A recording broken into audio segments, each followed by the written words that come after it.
Narito po ang News TV Quick Response Team sa NAIA Terminal 3 kung saan maraming flight ang na-delay o di kay tuluyang nakansela dahil sa preventive maintenance ng Manila Radar Facility. Ayon po sa pamunuan ng mga airline, di naman sila nagkulang sa pagbibigay ng abiso pero marami pa rin pasahero ang hindi nakaalam sa pagbabago sa kanilang flight schedule kaya hindi maiwasang mainis ng ilan sa ngayon.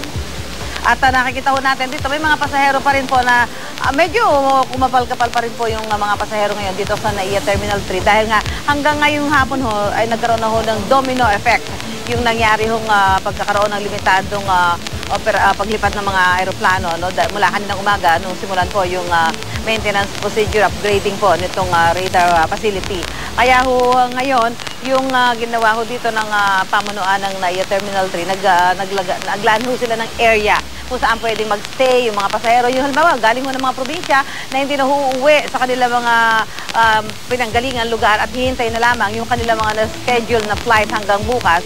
Ganun ho ang ginawang aksyon ho ngayon ang pamunuan ng NAIA Terminal 3 para ho doon sa mga pasaherong naapektuhan. Dito nga po mga nangyaring delayed at cancellation ng ilang flights dahil nga po sa ginawang maintenance procedure o ginagawang maintenance procedure dito po sa radar facility. At yan po ay tatagal ng 30 oras at matatapos po yan hanggang bukas ng alas 7 ng umaga. Yun nga po, hanggang bukas po ng alas 7 ng umaga ang preventive maintenance sa Manila Radar Facility.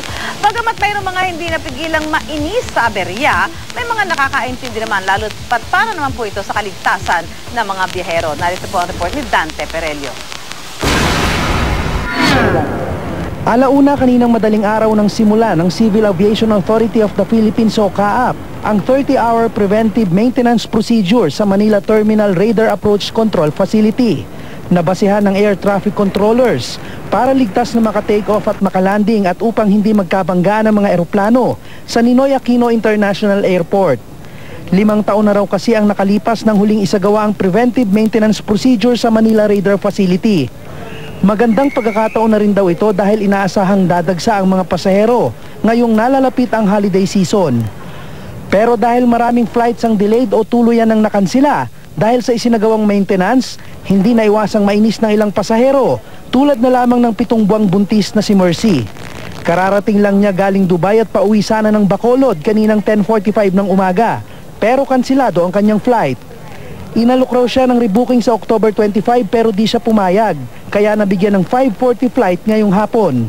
Nakakainis siya kasi sa condition ko, which is I'm pregnant and I need really to arrive on time sa dapat kong puntahan na lugar sa destination ko. So, kaso wala kaming magagawa at sinasabi nila na walang available flight nga talaga na tutugma dun sa schedule na pinabook namin na 10:45 or 11 something na kung exchange man nila. Dapat sa oras na mas malapit dun sa time na binigay nila na option dun sa nung nag-online booking kami. Si Susan naman na pauwing Iloilo, ilang beses ring rescheduled ang flight. Kasi tumawag nga yung Cebu Pac sa akin. Sabi, ma'am, pwede mo naman revoke yung ticket mo. Sabi ko, kasi bubuto ako, hindi pwede. O sige, sabi niya, pili ka na lang kung anong oras. Kasi mayroon kami, available 1:30. Di sabi ko, 1:30 na lang. Ang iba naman, naiintindihan ang sitwasyon lalo na't para sa kabutihan din ito ng publiko. Okay na lang po kasi wala naman kaming mga gagawa pag ma-risk di ba? Okay na lang din po yun. At least safety po yung mga pasahero. Okay lang po. Para sa na din naman natin yun, kapakanan din naman ng tao yan. Kaya safety first, di ba? Ayon naman sa pamunuan ng Palat Cebu Pacific, inabisuhan nila ang kanilang mga kliyente ilang araw bago ang rescheduled o canceled flights sa pamamagitan ng email at telepono. Ang mga hindi raw nakakaalam ukol rito maaaring hindi na contact dahil sarado ang telepono o kaya naman walang iniwang contact details. Gayunman, may contingency plan naman daw sila kung saan naka-standby ang kanilang mga airline staff para mag-assist sa mga apektadong pasahero.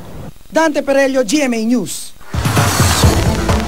Gaya po na inaasahan, iba-iba ang naging reaksyon ng mga pasahero dito po sa naging epekto ng ginagawang preventive maintenance sa radar facility. Narito po ang pahayag ng ilang mga pasaherong nakausap ng News TV Quick Response Team. Kinukumpin namin, wala naman silang abiso Bigla-bigla hassle talagang hassle dahil supposed to lilipad na kami kanina. pina-upgrade nila. Kaya para na rin sa safety ng mga tao yun. Kaya wala tayong magawa. Hintayin na lang natin hanggang sa makaalis tayo. Sa mga oras na makakausap po natin si Engineer Octavio Lina, manager po ng NAIA Terminal 3. Sir, magandang hapon po. Magandang hapon na Susan. Okay, sir, paano po naka-apekto sa operasyon ng NAIA Terminal 3? Ito pong nangyaring cancellation and delayed flights dahil nga doon sa ginagawang maintenance procedure doon sa radar facilities. Malaki yung epekto ng planned scheduled maintenance, preventive maintenance ng radar natin sa CAAP. So simula kaninang alauna ng madaling araw, inumpisahan yung preventive maintenance na yan. So yung early flights natin, nag-umpisa doon, marami na naapektuhan. Yung planned cancellation talagang hindi na igino ng mga airlines, talagang canceled na yung mga flights na yon. So tuloy-tuloy yung naging flow kanina. Noong mga bandang hapon talagang nag-domino effect na. So andun yung mga cancellation ng flights ng Cebu, Davao, Zamboanga, Dumaguete, Iloilo, andun na halos lahat. Ibig ba sabihin, sir, engineer, meron hong mga hindi na scheduled na canceled pero dahil doon sa epekto ng mga delay, domino effect na sinasabi niyo, may mga na-canceled pa rin today? Merong tinamaan yung mga walang night operation sa mga domestic natin terminal sa airport sa probinsya, yung sinasabi nating sunset limitation. Yun yung mga naapektuhan, kamukha ng flight papuntang Naga, Legazpi, meron sa Zamboanga na nagkaroon ng limitation sa gabing operations. Yun yung mga tinamaan natin sa ngayong bandang hapon. Okay. So, siyempre, yung iba ho dyan galing ng mga lalayong lugar, no? At kung hihintayin na lang nila yung kanilang flight bukas, halimbawa, kung nabot sila ng sunset limitation, baka yung iba ho dyan hindi na uuwi ng mga bahay nila, ng mga probinsya nila. Paano binibigay ho nating provision sa kanila at para naman ho ma-assist natin at ma-accommodate yung mga kababayan natin na apektuhan po nito? Unang-una, Susan, yung mga rebooking hinandle ng airlines, So, yung mga hindi nakaalis ngayon, bukas ng maga, yung flight naman ng mga airlines na papunta sa probinsya, inirebook na sila. So, for the meantime, andito lang sa terminal, we have the facility naman dito na for them to stay. Pwede silang umupo doon, pwedeng mahiga doon sa area na yon while waiting for the flight tomorrow morning. At medyo marami-rami na. Nakita ko bang hanggang ngayong oras normally gatong oras, kaunti na lang yung tao dito dahil yung mga pupunta na lang ng mga Asian countries. Pero ngayon para makapalit, baka ito yung mga inabutan na. Marami. Particular yung mga galing ng HADS na nag-connect dito sa Terminal 3. Karamihan dito papunta sa Zamboanga, Marawi, Basilan. Andito yung dito lang sila sa terminal, naghihintay for their flight tomorrow morning. So maliban daw, wala naman ibang mga parang hindi pa na-actiona ng NAIA Terminal 3 ng yung pamunuan at na maging ng mga kinatawan po ng mga airline company. So meron kami nadidinig na reklamo pero pagka pinaliwanag naman, naunawaan naman ng mga pasahero na talagang hindi naman kasalanan ng management ng MIA.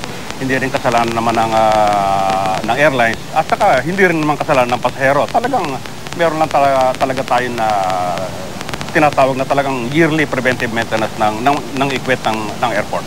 Okay, maraming salamat po si Engineer Octavio Lina, siya po ang manager ng NAIA Terminal 3. At sa puntong ito, makakausap po naman natin si Captain John Andrews, ang Director General po ng CAAP of Civil Aviation Authority of the Philippines. Captain Andrews, magandang hapon po. Magandang hapon naman po sa inyo. Sir, ito pong ginagawang preventive maintenance o upgrading ng ating radar facility. 30 hours, bukas po ng alas 7 ng umaga yung schedule na matatapos. Mahihit po ba natin yung target na oras na matapos po ito? Alam nyo, yung unang plano dito, ang maintenance yan talaga abot ng 60 hours. Yung 60 hours na yun, nagtawad kami kung pwedeng bawasan hanggang umabot kami sa minimum ng 30 hours. Pero yung 30 hours na yun, babayad kami ng premium. Magdadagdag kami ng 1.7 million para sa mga trabahador magkatrabaho dyan. So bukas po ng alas 7, sigurado na po, tapos na po sila at maibabalik na po sa normalong operasyon ng ating tapos mga paliparan. Kausap ko lang namin yung mga tao on schedule silang lahat. Okay. So ano kung ano natin? Kasi yung ibang mga pasahero po mukhang hindi pa rin ho talaga nila naiintindihan itong mga nangyari na ito. May mga nagrereklamo pa rin despite the fact na napasabihan naman daw po ng mga airline. Ano po yung gusto natin sabihin mensahe sa mga kababayan natin o nitong ginagawa natin maintenance procedure? Alam niyo kung di namin ginawa ito at saka nasira yung radar na yan, hindi natin alam kung anong parte nasira. Pag umayos yan, baka abutin tayo 30 araw, hindi 30 oras. Ganyan po ang sitwasyon natin. Isang buwan. Medyo mahirap yata yun, no? Kasi kung walang radar, hindi ma-direct ka ng mga air traffic controller yung kanilang distansya ng mga aeroplano para mabilis yung pasok at labas. Kaya walang radar, ang inaasahan lang nila yung mga report ng mga piloto kung saan ang posisyon nila. Kaya isa-isa papasok yan. Kaya meron delay. So talagang ito'y kailangan nang gawin. It's about time talaga. At ito'y para na rin naman talaga sa kaligtasan ng mga pasaherong sumasakay po ng mga aeroplano. Opo, at saka maganda naman ang natanggap namin yung report dito. Sa 17 mga international flights na ibang bansa, wala pong na-cancel. Pero na mga na-delay lahat. Pero mga delay nila lahat sa mismong airport lang, sa ground. Pero lahat po nakaalis. At ang maganda dyan, kung bukas nga po na alas 7 na umaga, sabi nyo nga po talagang matatapos naman yan, magbabalik na ho tayo sa normal na operasyon, back doon sa number of flights ng mga airline na company at yung normal flight procedure ho, schedule, masusunod na po. Yung tingin po namin by tomorrow afternoon, lahat po yung mga pasero na iwanan makakalipad na sa pupunta nila kung merong mga anak pa. Okay. Maraming salamat po si Captain John Andrews, ang Deputy Director General po ng CAAP.